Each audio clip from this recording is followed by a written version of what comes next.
When we're looking at scope 1, 2, and 3 emissions, we're going to focus first on scope 1 because it's the easiest.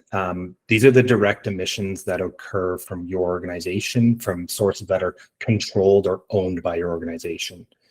So this can be from the combustion of fossil fuels in furnaces, for example, or in vehicles, and as well as company-owned fleets or an actual energy company who would generate the energy. That would fall under scope 1. Under scope 2, this is where you get your indirect scope 2 emissions. So what that means is these are the emissions that occur from the purchasing of power, electricity, heat, or steam that's already occurred. So they're not directly controlled by the company, but it's still considered to be part of the company's footprint. So all of us live in a home, and we purchase energy off of some provider. That would technically fall under scope 2 emissions. When it starts to get a little more difficult is when it's in scope 3.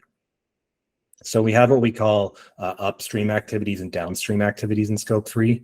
So in the downstream activities, that's investments and franchises, end-of-life treatments, use of sold products, which is going to be one that we'll focus on using the traceability, and the processing of sold products.